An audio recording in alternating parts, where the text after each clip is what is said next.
Start with new chapter, that is chapter number 6, anatomy of flowering plants. Before this we learned about morphology means how the flowering plants were looking from the outside.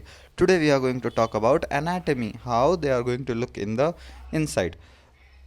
So it's very easy, right, to see the structural similarities and variation in external morphology of large plants and animals. If you see large living organisms, you can easily see how they are structurally similar and what all differences they have, both you can easily see. But if you want to study the internal structure, you have to also find the similarity as well as differences in inside, right? Inside the internal structure, what are the similarities, what are the differences?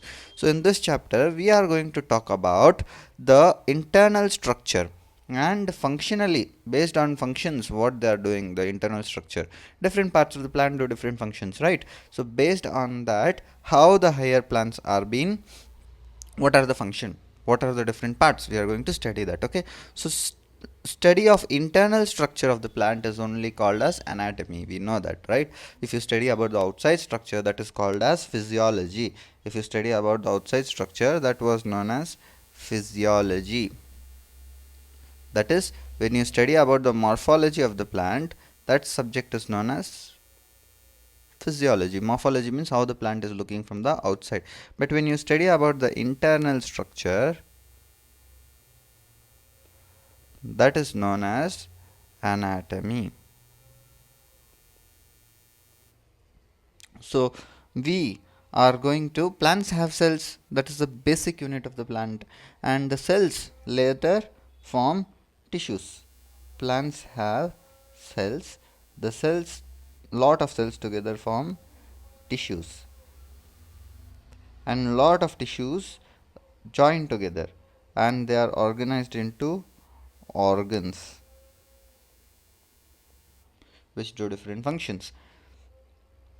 So different organs of the plant show differences in their internal structure.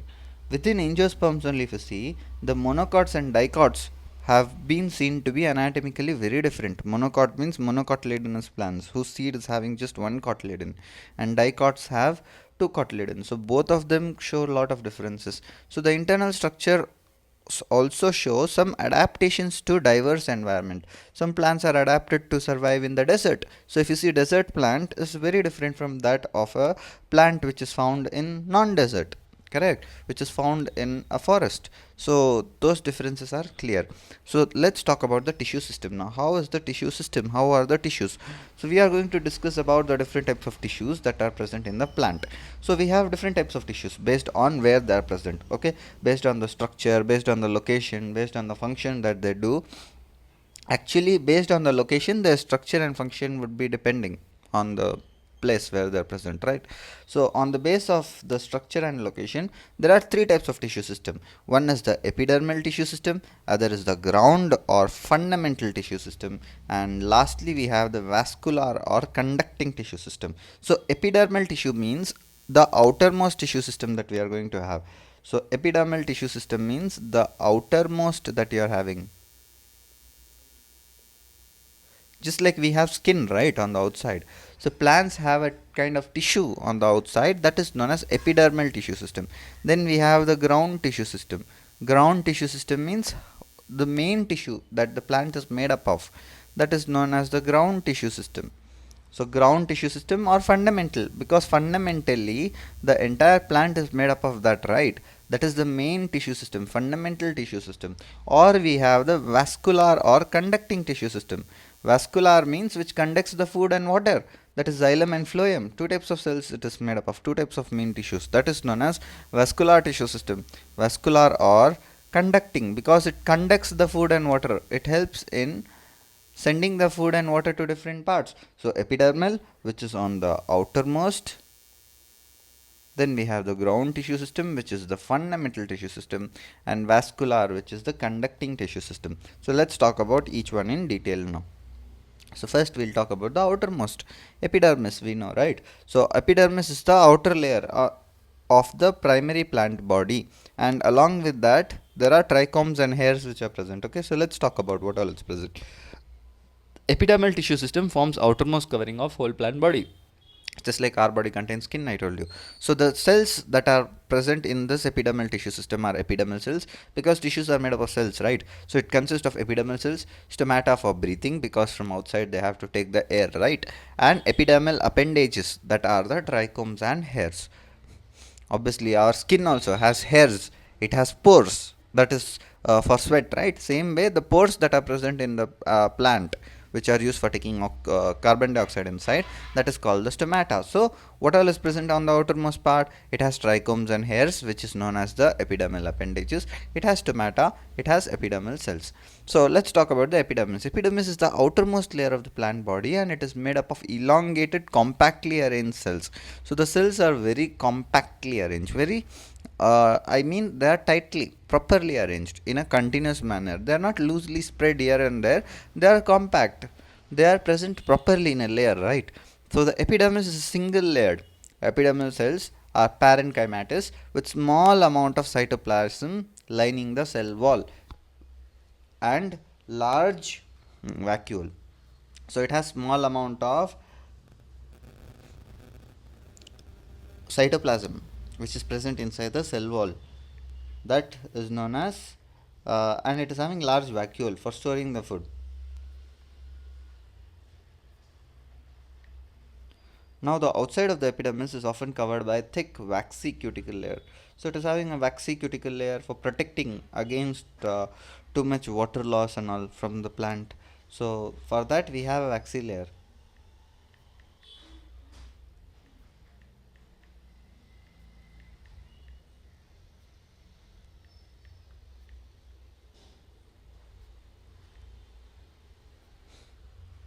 So that is the function of the cuticle, which prevents the loss of water. Now cuticle is absent in the roots because roots have to absorb water rather than losing, protecting, losing and all. It is, its function is different, right? So because of that, roots don't have this cuticle. And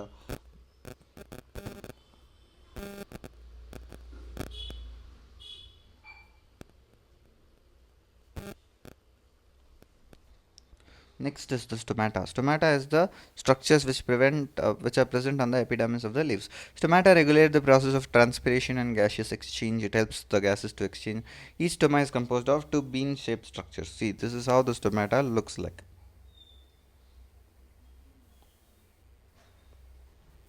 It will be having two bean-shaped structure.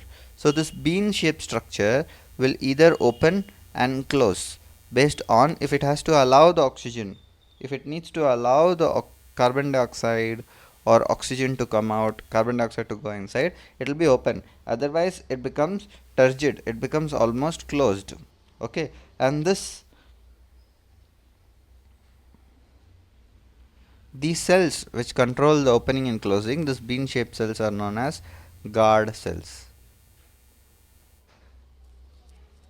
And around this we have some subsidiary cells. Around this we will have some other cells. Those are known as subsidiary cells. And this pore is stomatal pore in the middle, that the pore that you can see, this kind of hole for taking the carbon dioxide inside and oxygen releasing outside. So each stoma is composed of two bean shaped cells that are known as guard cells, I told you, which enclose the stomatal pore. It has the stomatal pore present in the inside. So in grasses the guard shaped cells are like dumbbell, as you can see here. See, this is dumbbell shaped cell. Guard cells are not bean shaped, they are dumbbell shaped cells in the case of grass.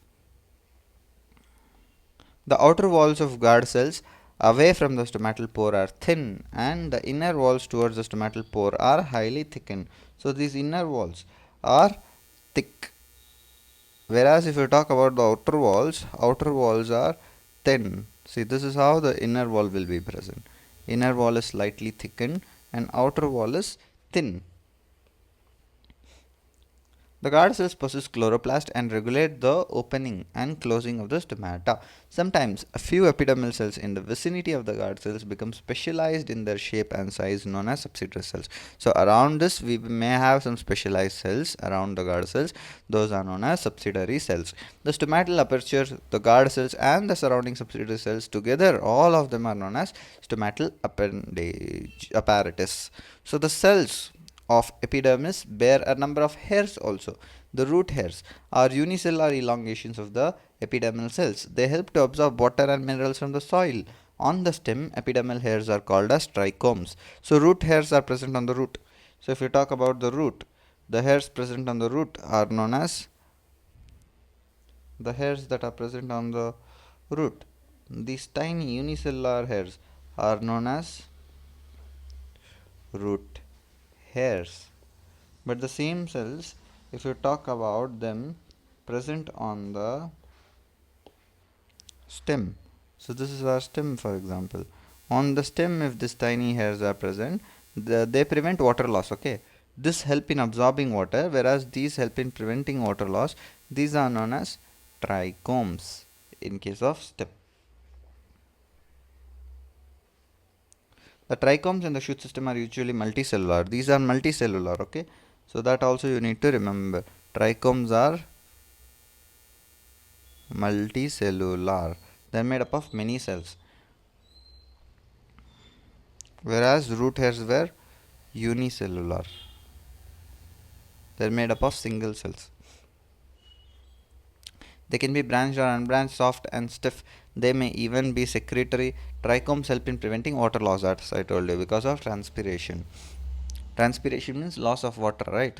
During the certain time, water is released from the plant. If you see early mornings and all, dew drops will be present on the plant. And sometimes in the uh, during the hots, when the temperature is very high, some amount of moisture will be released from the plant. That is known as transpiration. So you have the tissue system now. This is fundamental tissue system. Entire plant is mainly made up of this ground tissue system. So ground, all tissues except epidermis and vascular bundles are called as ground tissue system. Very simple. So the main are the outermost layer, and inside the main tissues are the vascular bundles, that is xylem and phloem. Except that whatever is present, this is known as ground tissue system. These are nothing but parenchyma, collenchyma and sclerenchyma. Three types of tissues are present. Okay, it consists of simple tissues like parenchyma, collenchyma and sclerenchyma.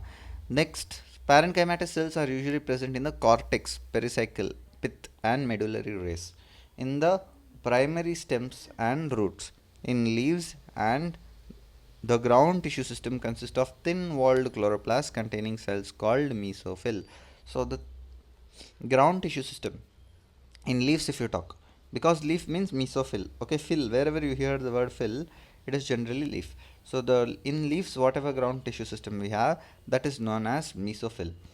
So this is it about it. So you have parenchymatous cells which are present in cortex, pericycle, pith and medullary rays. Medullary rays are gap between xylem and phloem. Okay, so the xylem and phloem are arranged.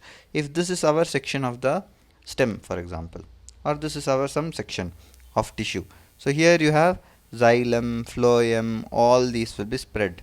So xylem and phloem can be present together. So we have xylem and phloem, for example. In between these spaces, these are known as medullary rays. In center you have this portion of cells. These are made up of, in the middle, parenchymatous cells, right? So this is known as pith. Same way you have a pith, medullary rays, pericycle is present. So different parts are present, which I will be showing you in the further diagram, or let me show you now itself. See, you can see this is known as pericycle. Apart from this xylem and phloem, whatever we have, around that you have a layer, correct, of cells, that is called pericycle. And if you talk about pith, I told you in the middle the pith is present. These can be our xylem and phloem. In between, if you have some space, lot of xylems and phloems are present here. In between, the space will be called as our medullary rays. Okay, and then you have our endodermis, which is present inside this lot of cells. So cortex is on the outermost. Apart from this, if you go beyond our this pericycle, see outside the pericycle, if you go, this some cells are compacted. Beyond that, if you go, you have the cortex.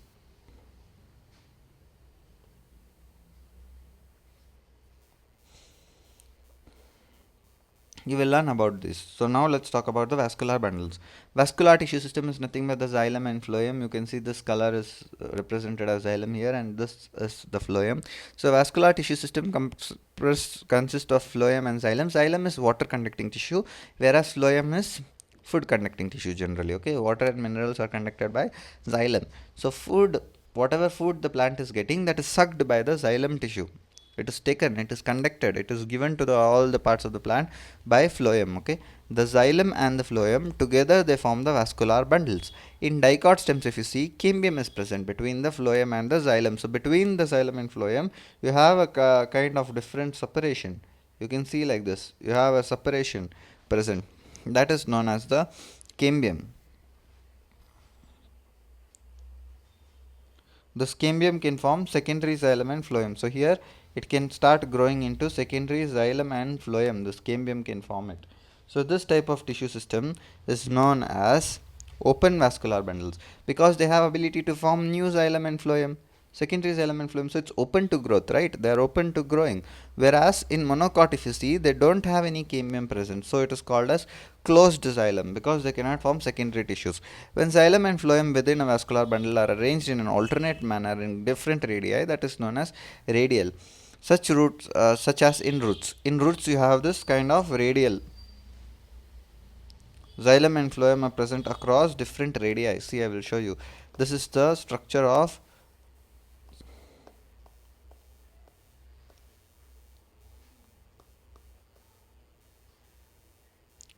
This is how the stem is. This is how our root is.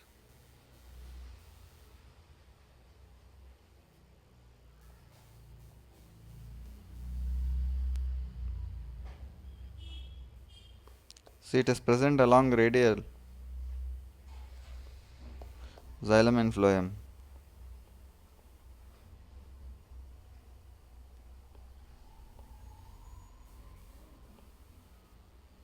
Radially they are present. Whereas if you see here, this is a structure of stem. See here how they are present here. They are present all over, right, in the stem.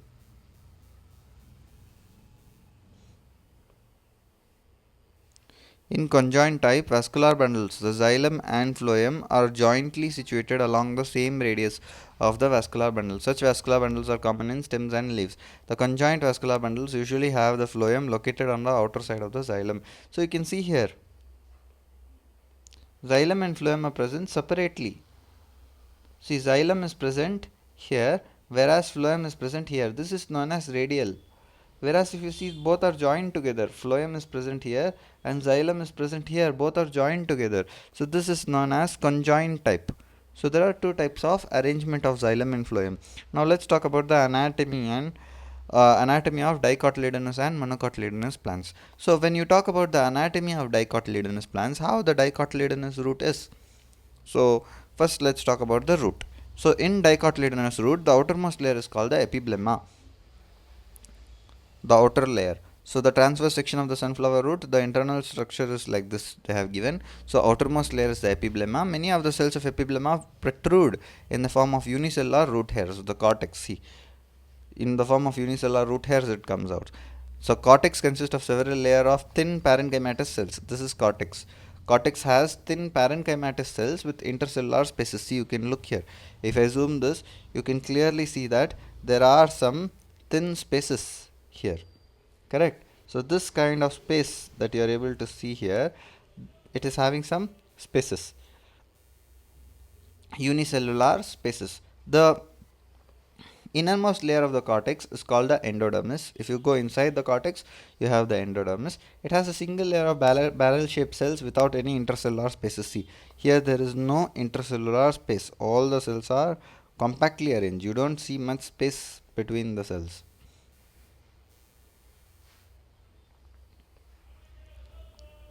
The tangential as well as radial walls of the endodermal cells have a deposition of water impermeable waxy material, suberin, in the form of Casparian strip. So it is having a waxy layer. If you see inside, the tangential to the radial walls of endodermal cells, they have deposition of water impermeable, means some cells are present which do not allow the water to flow. Those are known as Casparian strips. So Vascarian, waxy material suberin, they are made up of suberin, okay? They don't allow water to flow. So obviously they are made up of wax. That wax is known as suberin. And the strip, the kind of strip which is blocking the passage of water, that is known as Casparian strip. Next to the endodermis lies a few thick walled parenchymatous cells referred to as pericycle, as you can see here. Pericycle you can look. Initiation of the lateral roots and vascular cambium during the secondary growth takes place in these cells. The epith is small or inconspicuous. The parenchymatous cells which lie between the xylem and the phloem are called conjunctive tissue. You can see here. You have protoxylem, metaxylem, so these are the xylem. Along with that you have some conjunctive tissue. Between xylem and phloem you can see, right? Between metaxylem and phloem, if you see, it is having conjunctive tissue. Usually there are 2 to 4 xylem and phloem patches. See here, you can see here how many are there? 4. 4 patches are there of xylem and phloem. Later a cambium ring develops along the xylem and phloem. All tissues in the inner side of the endodermis such as pericycle, vascular bundles and pith are referred to as stele. So this entire thing is known as stele.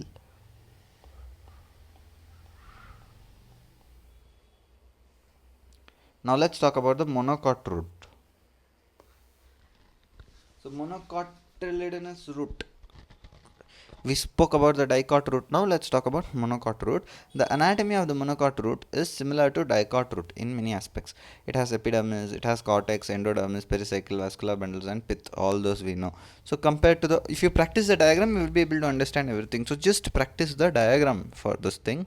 Then all the parts will be clear in your head. As compared to the dicot root which have fewer xylem bundles, they are usually more than 6. See here, you can see so many, 1 2 3 4 5 6 7 8 you can see here. So more than 6 usually xylem bundles are present. So if you look here, there are usually more than 6 polyarch xylem bundles in the monocot root.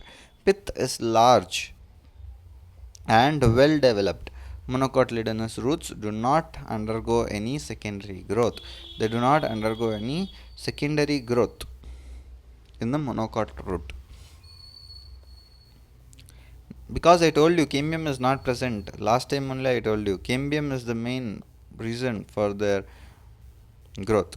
Dicotyledonous stem now. So in the transverse section of the typical young dicotyledonous stem, it shows endodermis is the outermost protective layer of the stem. So you can see here, epidermis is the outermost layer. I told endodermis. Okay, so epidermis is the outermost layer of the stem. Here you can see this is the stem structure. Covered with a thin layer of cuticle, it bears trichomes and few stomata. See, it has epidermal hair which are known as trichomes. The cells arranged in multiple layers between the epidermis and pericycle constitute the cortex. Epidermis, so the cells are arranged in multiple layers between epidermis and pericycle. So between here to here, if you see, you have some cells, right? Collenchymatous, parenchymatous, endodermis, all these. So all those constitute the cortex. It consists of 3 subzones. The outer hypodermis consists of few layers of collenchymatous cells just below the epidermis, which provide mechanical support and strength to the young stem. Young stem, if you try to break it, it's a little hard, right? It doesn't break easily. That is because of collenchymatous cells. Collenchymatous cells, see, you can look here. It is having collenchymatous cells just below the epidermis. This is my epidermis. Below the epidermis, if you see, you have this collenchymatous cells. Below that, you have parenchyma cells. Parenchyma cells generally for food it is. Collenchymatous cells are generally for storage. Sorry, for strength. Collenchymatous cells. Cortical layers between the hypodermis consist of round, thin-walled parenchymatous cells with conspicuous intercellular spaces. The innermost layer of the cortex is called the endodermis. You can see innermost layer is endodermis. Then the cells of the endodermis are rich in starch grains and the layer is referred to as starch sheath. They are rich in starch grains, if you see here. That's why they are shown with a different color, because they are rich in starch and it is called starch sheath. Pericycle is present in the inner side of the endodermis and above the phloem in the form of semilunar patches of sclerenchyma.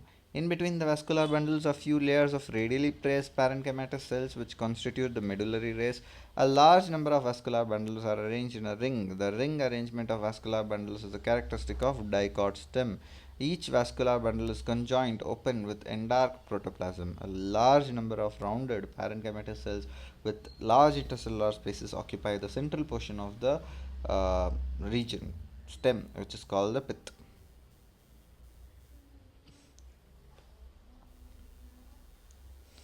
So this is our dicot.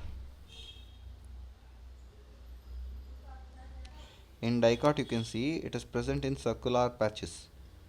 Our xylem and phloem vascular bundles are present in circular patches, whereas here if you see it is present radially, and between the radially present you have some gap. This is known as medullary race. Here you cannot have medullary race because xylem and phloem is not present like this. There is nothing called medullary race here, and this small section I have cut and we have shown it like this in the form of this enlarged diagram, how it looks. Same way we have shown this section here. Maybe this side section we can show it like this. Now let's talk about monocotyledonous stem. So monocot stem has sclerenchymatous hypodermis, a large number of scattered vascular bundles, each has sclerenchymatous bundle sheath, large conspicuous parenchymatous cells. Vascular bundles are conjoined, closed, peripheral, and vascular bundles are generally smaller than the centrally located ones. The phloem parenchymatous is absent. Phloem parenchyma is absent. Water containing cavities are present within the vascular bundles. This is about monocotyledonous stem. Now let's talk about the dicot leaf. So the vertical section of the dorsiventral through lamina shows three main parts of the leaf: epidermis, mesophyll, and the vascular system. The epidermis is covers the both upper and lower surface. You can see here upper surface also is having epidermis and the lower surface also has epidermis. Upper surface is known as, see, you have adaxial epidermis present here, you have abaxial epidermis present here. So lower surface is abaxial, a back, because it is present on the back. So abaxial, you can remember it that way, and adaxial is present on the top of the leaf. Conspicuous cuticle is present. So the leaf has a conspicuous cuticle. So you know that for protecting the lower surface. Then we have the abaxial epidermis generally bears more stomata than the adaxial. So behind we have more stomata. That's why you can see stomata here. Here there is no more stomata on the upper surface. The latter may lack stomata. It may lack also stomata. On the upper surface, do you see any stomata here? No, but here we have a stomata. The tissue between the upper and lower epidermis is called the mesophyll. Mesophyll, which possesses chloroplast and carry out photosynthesis, is made up of parenchyma. It has two types of cells: palisade parenchyma and spongy parenchyma. Palisade parenchyma means, see, the parenchyma which is present properly like this, arranged without much gap. You can see lot of parenchyma is present here. That is called palisade parenchyma. And this with some gap, the parenchyma that is present, that is called the spongy parenchyma. See here, you can see these are spongy. There are a lot of air gaps between them. So this is known as spongy parenchyma. The adaxially placed palisade parenchyma is made up of elongated cells which are arranged vertically and parallel to each other. The oval and round, loosely arranged spongy parenchyma is situated below the palisade cells and extends to the lower epidermis. See, it extends to the lower epidermis, spongy. There are a number of large spaces and air cavities between these cells. Vascular system, now if you talk about, it consists of vascular bundles which is seen on veins and midrib. The size of the vascular bundles are dependent on the, because they are going to carry water and food, right? So they are present in the vein and midrib. Large veins, they are dependent on the size of the veins. The veins may vary in thickness in the reticulate venation of dicot leaves. The vascular bundles are rounded and thick walled bundle sheath cells. You can see here, rounded. Now let's talk about isobilateral, because isobilateral means they are same. The leaf is similar from the upper and lower surface. From both the side it is same. If you cut the leaf from middle here, do you see any difference here and here? Here and here, do you see any difference? No. This is known as isobilateral. Whereas if you cut this, here we have a lot of spongy cells. Here we have palisade, parenchyma. So the leaf is not same from both the end. So this is not known as isobilateral leaf. This is known as dorsiventral dicotyledonous leaf. This is isobilateral. It is same from both the side. The anatomy of isobilateral leaf is similar to that of dorsiventral leaf in many ways. It shows the following characteristics differences. In isobilateral leaf, the stomata are present on both sides of the surface of epidermis. The mesophyll is not differentiated into palisade and spongy parenchyma. Here on the both the sides we have. Here both the side we have stomata. And mesophyll is not differentiated. There palisade and spongy parenchyma was present. The mesophyll, the leaves, the tissues in the leaf were differentiated into palisade and spongy, but here it is not differentiated. Here it is same. Whereas if you talk about grasses, certain adaxial epidermal cells along with veins modify themselves into large empty colorless cells. These are known as bulliform cells. When bulliform cells in the leaf have absorbed water and are turgid, the leaf surface is exposed. You can see here this is known as our bulliform cells. There are certain cells will be present which are going to get filled up with water, and if they fill up with water the leaf becomes straight, otherwise it gets curled up. The leaf will curl up. So they have certain types of bulliform cells. So if the bulliform cells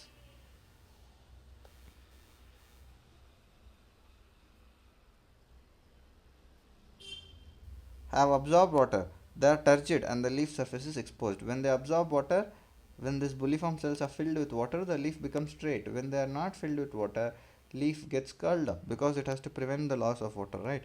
When they are flaccid due to stress, that makes the leaf curl inward to minimize water loss. The parallel venation in monocot leaves is reflected on the near similar sizes of vascular bundles, except in main veins, as seen in vertical sections of the leaf. See, all the vascular bundles are similar in size. So with that we can say that they are having parallel venation. All are similar in size. Anatomically, a plant is made up of different kinds of tissues. The plant tissues are broadly classified into meristematic, permanent tissues. Meristematic tissues are the tissues which are helping in the growth of the plant. You have apical, lateral and intercalary meristem, whereas permanent tissues are simple and complex permanent tissues. So these are the tissues which are permanently present. So assimilation of food and its storage, transport of water, minerals, and photosynthesis and mechanical support are the main functions of the tissues. There are three types of tissue system: epidermal, ground, and vascular tissue system. So the epidermal tissue system are made up of epidermal cells, stomata, and epidermal appendages. They are made up of epidermal cells, stomata, and epidermal appendages. So the ground tissue system forms the main bulk of the plant. It is divided into three zones: cortex, pericycle, and pith.